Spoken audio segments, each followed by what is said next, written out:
Itulah Alkitab Tuhan yang pertama, perbintangan. Sehingga Anda diberitahu zaman apa yang sedang Anda hidupi. Yaitu adalah mempelai wanita spiritual ada di zodiak Leo. Amin. Misteri kedatangan Tuhan ketika ketujuh guru memperdengarkan suaranya. Bisa paham? Mengerti? Kemudian Alkitab yang kedua adalah piramida. Amin. Dan Nabi katakan, batu utama turun. Bicara bangunan, bicara arsitektur. Dan batu utama adalah kasih agape. Kristus sendiri, meterai ketujuh, disingkapkan. Ketujuh guru memperdengarkan suaranya. Ada amin? Ya. Itulah Alkitab yang kedua. Dan dikatakan di meterai yang pertama. Di meterai yang pertama, di paragraf 283. Yesus, namanya di bumi adalah penebus. Yesus, itulah nama penebus. Di bumi, Yesus namanya. Ketika dia ada di bumi, dia adalah penebus. Itu benar. Tetapi ketika dia mengalahkan maut dan neraka, dan mengalahkan mereka, dan naik ke tempat yang tinggi, dia menerima nama yang baru. Itulah alasannya orang-orang berteriak-teriak dan mereka tidak mendapatkan apa-apa. Paragraf 284. Karena mereka hanya menyebut Yesus, Yesus, tapi mereka tidak mengenal pribadi itu. Mereka tidak mengenal penulis Alkitab itu sendiri.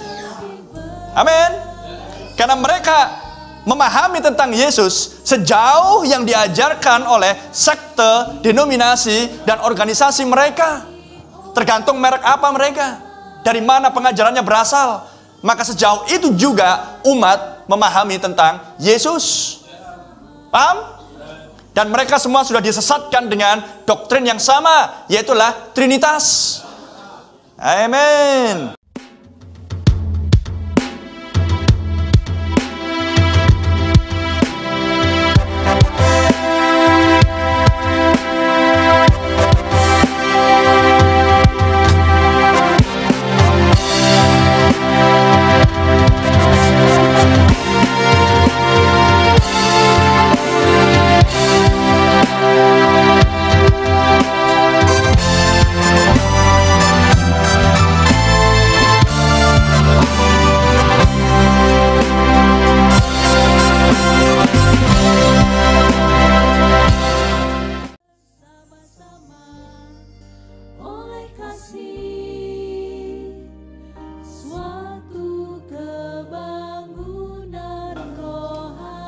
Yesus adalah nama dia sebagai penebus di bumi.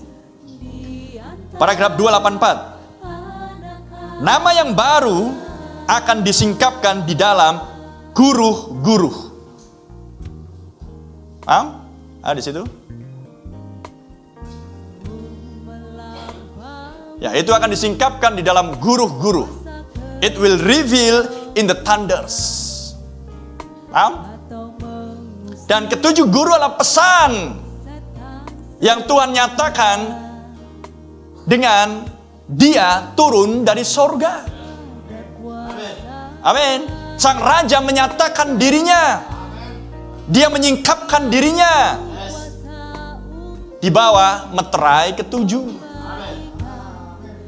Ada amin. Dan meterai ketujuh terdiri dari 3 rangkap misteri. Haleluya. Nama dia yang baru akan disingkapkan di dalam guru-guru itu. Sehingga Anda bisa melihat di sini. Haleluya. Sehingga Anda bisa melihat di sini. Pribadi Yesus yang sesungguhnya, dialah penebusmu, dialah juru selamatmu, dialah kepalamu. Amin. Dialah sang raja, dialah nabi di atas segala nabi, dialah imam besarmu, dialah Elohim, dialah Jehovah, dan segala penyebutan itu. Dialah Bapa, dialah Anak, dialah Roh Kudus. Amin.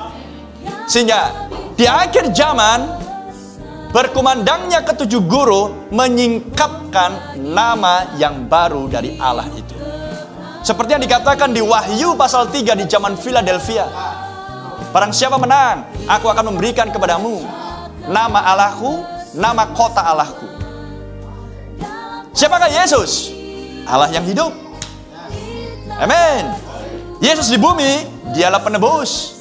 Oh, brother, itu akan meledakkan kepala banyak orang. Gak bisa mengerti aku, gak bisa aku tangkap. Berdoa. Udah berdoa, gak ngerti juga. Berdoa untuk pewahyuan. Gak mengerti juga. Ya gak tahu lagi. Ataukah gak ada perwakilanmu di dimensi yang ke-6.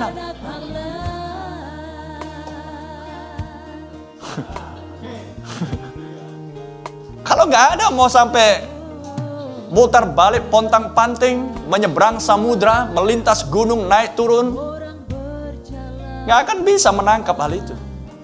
Karena ini bukan intelektual. Amin. Ini bukan matematika 3 kali 4 sama dengan 12. Tapi inilah sederhana. Amin. Ini bukan sesuatu yang rumit. Karena kalau kita diajar sesuatu yang rumit, tak akan ada yang bisa memahami Allah. Amin. Nama dia yang baru akan disingkapkan di dalam guru-guru itu. Perhatikan misteri-misteri itu. Harus ada sesuatu untuk mengubahkan gereja ini. Harus ada sesuatu.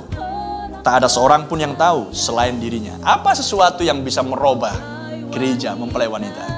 Berbunyinya ketujuh guru. Dengan tersingkapnya meterai ketujuh. Tak ada seorang pun yang tahu. Hanya dia yang tahu. Haleluya.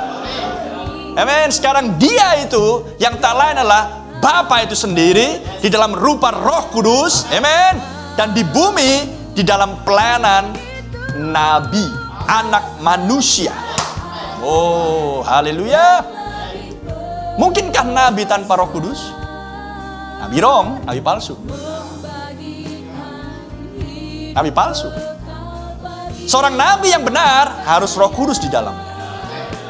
Amin. Secara fisik dialah nabi. Amin. Tapi di dalam dia adalah Kristus dalam rupa Roh Kudus. Dan secara fisik dia disebut pelayanan anak manusia. Bisa nangkap? Jadi kalau saya menyebut Roh Kudus, Kristus, anak manusia, nabi, jangan Anda bingung. Anda harus bisa melihat perbedaannya. Nabi berarti fisik, oknum manusia, bernapas. Pelayanan anak manusia berarti status nabi. Amin. Dan kalau dia nabi yang benar, maka Roh Kudus Kristus Yesus di dalam rupa Roh Kudus di bumi ada di dalam nabi. Amin. Di dalam bentuk pelayanan anak manusia. Sehingga dengan demikian Anda bisa melihat masa-masa kepengantaraan sudah berakhir.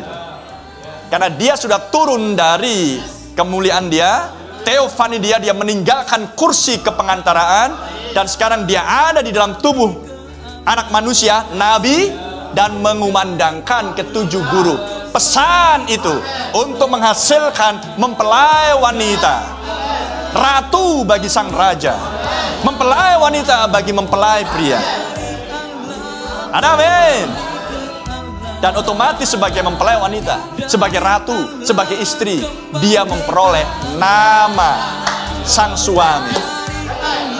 Nama dia yang baru akan disingkapkan di dalam guru-guru itu. Haleluya.